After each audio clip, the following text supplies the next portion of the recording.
तो जिनको ना आ रहा हो तो फिर परफॉर्म करके भी दिखाना पड़ता है। आज आपने देखा भी है, परफॉर्म करके बता भी रहे थे। तो आप लोग डिज़र्व करते हैं, और जो मेरे पास आते हैं वो एक्टर ही होते हैं माशाल्लाह। सबको शौक़ होता है, किसी जगह किसी को चांस अगर नहीं मिल रहा तो हम वेलकम करते हैं जैसा भी हो। काफ़ी सारे लोग हैं जिनको डेब्यू करवाया हकीकत से ना, कुछ नाम है जो बड़े ड्रामों में भी आज काम 7-8 लोग, तो वो इनकार तो नहीं करते लेकिन दबे लफ्ज़ों में इनकार कर देते हैं। अच्छा सर मसरूफियत का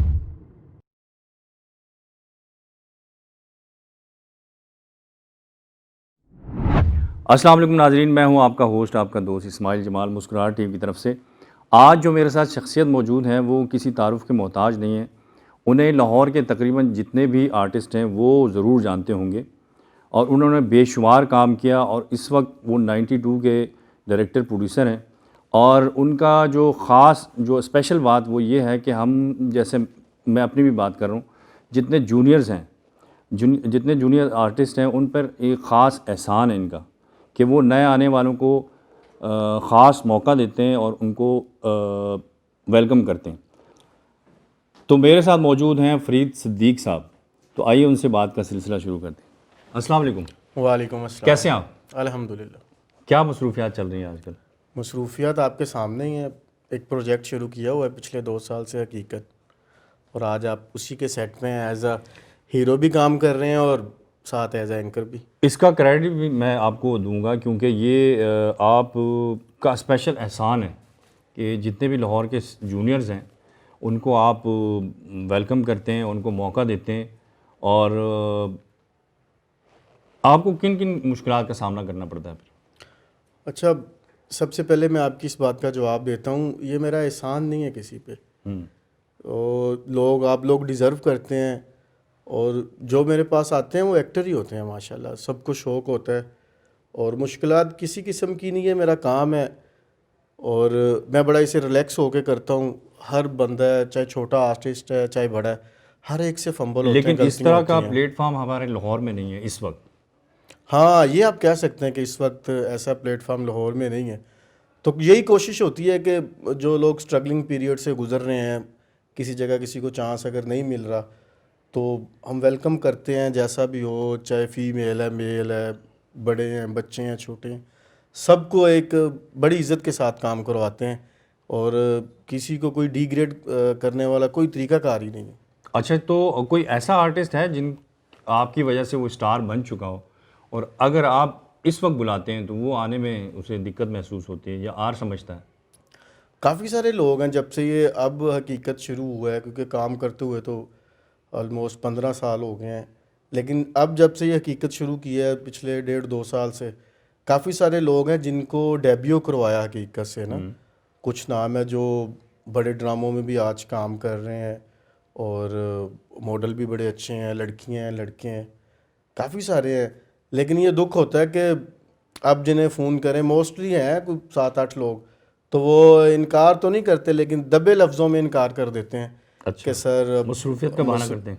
मसरूफियत का कुछ बहाना कर देते हैं, कुछ सीधे ही कह देते हैं कि सर अब ये छोटा या स्टोरी वाला काम नहीं करना, तो फिर बुरा लगता तो है थोड़ा उन्हें सा। एहसान फरामोश कहा जा सकता है? अब हम क्या कहें, उनकी बातों से लगता है कि वो एहसान फरामोशी वाला ही काम कर रहे हैं। हालांकि मैं ये समझता हूँ काम छोटा बड़ा नहीं होता, काम काम होता है। एक आर्टिस्ट को चाहिए कि वो एज ए एक्टर हर जगह पे जाए, हर सेट पे जाए, हर सेट पे जाके आपको एक नई चीज़ सीखने को मिलती है।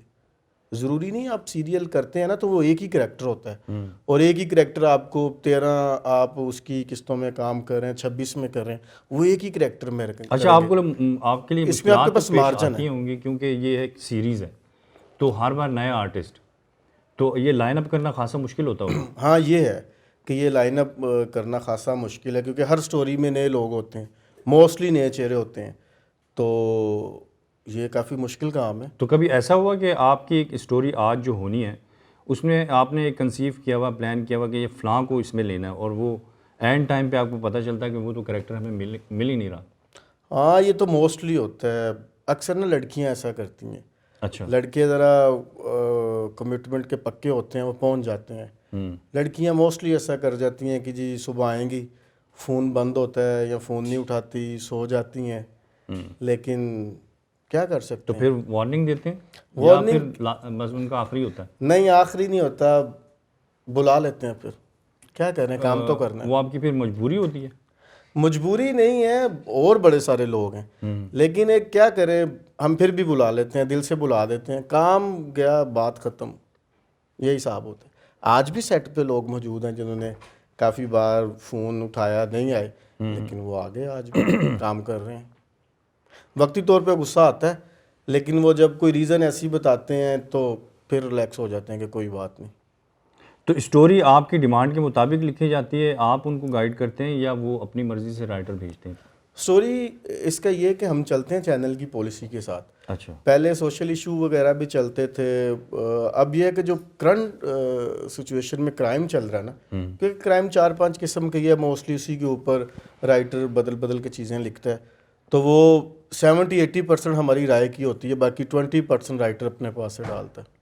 अच्छा, बहुत सारे लोगों को शिकायत ये होती है कि यार ये स्टोरी जो है बहुत कम लोग देखते हैं, या वो देखते हैं जिनका इसमें करैक्टर होता है या उनसे जुड़े लोग देख रहे होते हैं, बाकी लोगों का इस तरफ आना खासा मुश्किल हो जाता है। आप क्या कहेंगे इस बारे में? अच्छा, इसमें यह है क्योंकि उन लोगों को ना रेटिंग का नहीं पता, क्योंकि वो आम व्यूअर्स हैं और वो टेक्निकल इन चीज़ों को जानते भी नहीं है। हालांकि क्राइम स्टोरी की जितनी रेटिंग्स है ना, किसी भी प्रोग्राम की उस वक्त में इतनी रेटिंग्स नहीं आ रही होती। हालांकि इतने बड़े बड़े प्रोग्राम हमारा मसलन के वीक में सैटरडे संडे चलता है रात 11 बजे, उस टाइम में काफ़ी बड़े चैनल्स पे कोई लीड के प्रोग्राम चल रहे होते हैं जिन्हें स्टार्स बैठ के कर रहे हैं, और ये सारे बेचारे जूनियर आर्टिस्ट होते हैं, जूनियर नहीं, अच्छे आर्टिस्ट हैं सारे, मैं क्यों नहीं जूनियर बोलूँ, और ये उनके बराबर में चल रहा है और पिछले 2 साल से चल रहा है। अगर आप ये देखें इसकी रेटिंग्स नहीं है या लोग देखते नहीं हैं, तो फिर जो बिजनेसमैन होता है, जो मालिक है, वो तो 2 दिन नहीं अपना नुकसान बर्दाश्त करता। और ये अल्हम्दुलिल्लाह बड़ी बात है कि हम इस बार, ये तीसरा सीज़न है इसका, और 200 से अबव हमारे एपिसोड हो चुके हैं। अच्छा भाई, तो वीकली कितने एपिसोड करते हैं आप? वीकली हम 2 करते हैं, सैटरडे संडे। 2 करते हैं, तो किस तरह मैनेज करते हैं? फैमिली डिस्टर्ब नहीं होती आपकी? फैमिली, अब काम है हमारा, डिस्टर्ब हो भी जाए तो वो, अब वो समझ गए हुए हैं ना, शादी का माशाल्लाह टाइम हो गया है, खुद के लिए तो टाइम निकालते हैं? खुद के लिए भी टाइम होता है, बच्चों को भी टाइम देते हैं? बच्चों को भी टाइम देते हैं, दोस्तों को भी टाइम देते हैं, सबके लिए टाइम है। तो खाने में क्या पसंद है? खाने में सब कुछ पसंद है, जो आसानी कोई से मिल स्पेशल? जाए, जो आसानी से मिल जाए वो पसंद है।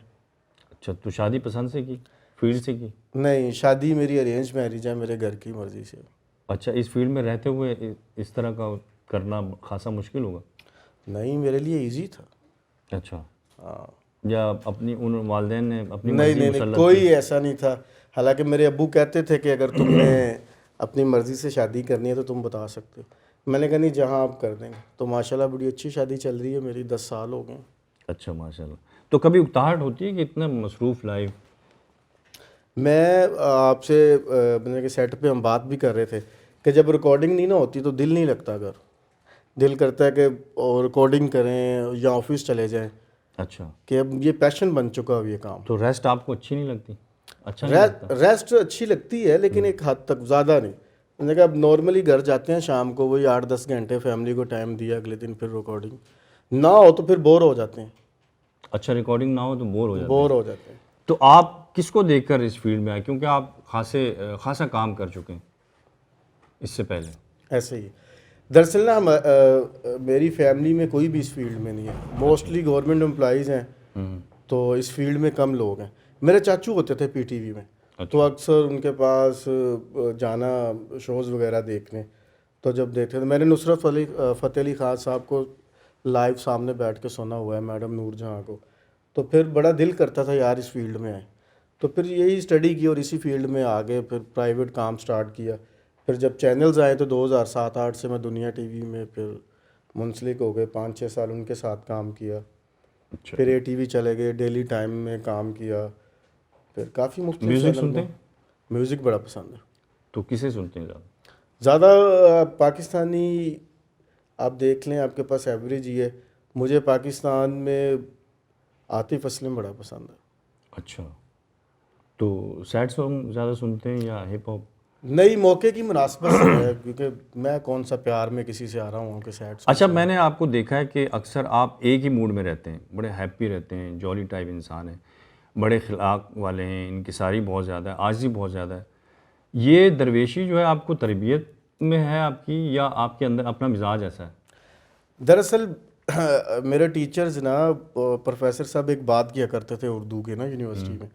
वो कहते थे बेटा जो काम प्यार से निकल जाएगा ना वो गुस्से से नहीं निकलेगा। प्यार से वो 110% काम बड़ा अच्छे तरीके से निकल जाएगा। अगर उसी काम को आप गुस्से से करोगे तो वो ख़राब हो यानी जाएगा। मिजाजन आप ऐसे नहीं, मेरा मजाज भी ऐसा है, पूरी फैमिली में ऐसे ही है मोस्टली। मसलन कि कूल डाउन रहते हैं? कूल डाउन है। मेरी बेगम अक्सर कहती है कि आपके छोटे भाई भी आपसे बात कर जाते हैं, आप खामोश रहते हैं। तो मैंने कहा यार कर गए तो फिर क्या हुआ, आपके सामने सेट पे भी है, कोई बोल भी रहा है तो मुझे नहीं है, काम करना है, काम किया वो गए। तो किन बातों का गुस्सा आता है फिर? या मोस्टली नहीं गुस्सा आता। अच्छा, फैमिली में आखिरी लड़ाई कब हुई थी मिसेस से? मिस्सी से मेरी 10 साल में कसम से कभी लड़ाई नहीं हुई। अच्छा, ये आप सोचेंगे कि शायद टीवी पे मैं बात करूं तो कभी लड़ाई नहीं हुई 10 साल में। किसी बात पे इख्तिलाफ नहीं रहा? किसी बात पे नहीं है, कभी कोई फरमाइश ही नहीं उसने ऐसी की कि जो मैं पूरी ना कर सकूं। अल्लाह ताला का बड़ा एहसान है। तो आपकी मसरूफियत से उनको चिढ़ होती है? मसरूफिया से थोड़ी होती है कि जब अक्सर, क्योंकि आपको पता है ये लेट नाइट काम चलता है, 1 2 3 शाम मसलन के मोस्टली लेट नाइट हो जाते हैं। तो तब होता है कि यार बच्चे सो जाते हैं जब आप आते हैं, तो आप सुबह सो रहे होते हैं तो आपको बच्चे डिस्टर्ब नहीं करते, कम टाइम मिलता है। लेकिन अब वो अंडरस्टैंडिंग होगी, उन्हें पता है कि ये काम ऐसा है कि इसमें फिर मैं एक रूटीन ऐसी बन जाती है, वीक में 1 2 दिन ऐसे निकल आते हैं कि जब फैमिली के साथ पूरा टाइम एक उनको मिल जाता है तो वो खुश हो अच्छा, जाते हैं। आपके स्टार्स तो बड़े होंगे फेवरेट, लेकिन जितना आपने काम किया, ये हकीकत की मैं बात करूं, तो इसमें जूनियर्स में भी कोई आपका फेवरेट रहा है? काफ़ी सारे हैं माशाल्लाह। मेल फीमेल दोनों में बताएं। दोनों में माशाल्लाह। मुझे एक तो ये है कि इस बार ना इसमें इस सीरियल में तकरीबन 1.5 2 साल में कुछ 400-450 लोग काम कर चुके हैं। तो मोस्टली सबको मैं जानता भी हूँ। मेरे तो सारे फेवरेट हैं। इस्माइल भाई आप भी फेवरेट हैं। मुझे आपका वोकल बड़ा पसंद है। मैंने सुबह भी आप जब आए थे आपसे बात हो रही थी कि आपकी ये वोकल के बड़े हम फ़ैन हैं। बड़ा अच्छा, आपकी आवाज़ बड़ी अच्छी है बोलने की। उस्मान चौधरी है, फिर शिज़ा है, फिर हमारे फैज़ चौहान साहब हैं। काफ़ी सारे लोग हैं जिन अब मुझे नाम भी अब जेहन में नहीं आ रहे, बड़ा अच्छा काम करते हैं। रिदा है, फिर नादिया जी आती हैं हमारे पास माशाल्लाह, नादिया रशीद, बड़ा नाम है, बड़ा अच्छा काम करती हैं माशाल्लाह। और बड़े सारे सीनियर, रुखसाना आपा आती हैं आपके सामने। काफ़ी सारे हैं लड़कियों में लड़कों में। अच्छा, जो नए बच्चे आने वाले हैं, लड़कियां लड़के, तो उनको कोई मैसेज देना चाहेंगे कि किस तरीके से आना है, क्या सीख कर आएँ, क्या बुनियादी स्किल्स जो होती हैं उनमें क्या होना चाहिए? अच्छा इस्माइल भाई, मैं ये बताऊंगा, जो एक्टर्स होते हैं ना, एक्टर बॉर्न होता है। एक्टर को एक्टिंग सीखनी नहीं पड़ती। जो एक्टर होता है ना वो नेचुरल एक्टर है। लेकिन मैं तो उसमें नहीं शामिल होता, क्योंकि मुझे तो सीखनी मैं पड़ रही है, देख मैं देख नए कर आप लोगों के लिए गाइड मैं करते हैं तब। यही मैं कहूँगा। अक्सर सेट पे भी हम कहते हैं कि यार जब आप काम में है ना तो आप काम की तरफ फोकस करें। आपको अगर एक स्क्रिप्ट दिया जाता है तो आप उसको रीड करें, मोस्टली रीड करें। आप ये ना देखें यार हमें याद हो गया, आप कोई सबक थोड़ा याद कर रहे हैं या रट्टा थोड़ा लगा रहे हैं।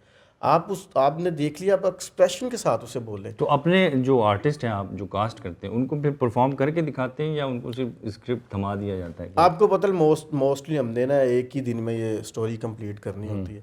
तो जिनको ना आ रहा हो तो फिर परफॉर्म करके भी दिखाना पड़ता है। आज आपने देखा भी है, परफॉर्म करके बता भी रहे थे भाई ने, आपके कैमरामैन ने मेकिंग भी की है, वो आप देख भी सकते हैं कि परफॉर्म करके भी बताना पड़ता है।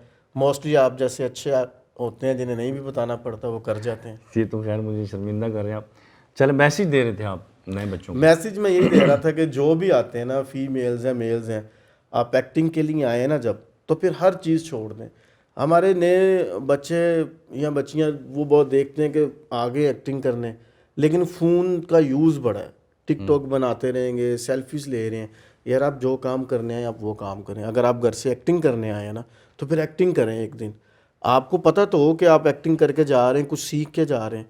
ये बड़ी कमी है। तो मैं यही चाहूँगा कि जो आने वाले हमारे बच्चे हैं तो वो अगर एक्टिंग करने हैं तो फिर एक्टिंग की तरफ ध्यान दें। बहुत शुक्रिया फरीद साहब। जी नाजरीन, आपने इनकी गुफ्तगू सुनी और बिल्कुल ठीक कह रहे हैं कि नए आने वालों को काम पे फोकस करना चाहिए, ना कि गैर ज़रूरी बातों पर, गैर ज़रूरी कामों पर। अगर वो सेट पर आए हैं तो वो जिस काम मकसद के लिए आए हैं उस मकसद पर फोकस करें। तो आपने गुफ्तगू सुनी, आपको यकीनन बहुत अच्छा लगा होगा, मज़ा आया होगा। तो बहुत शुक्रिया, इसके साथ मुझे इजाज़त दीजिए। अस्सलाम वालेकुम।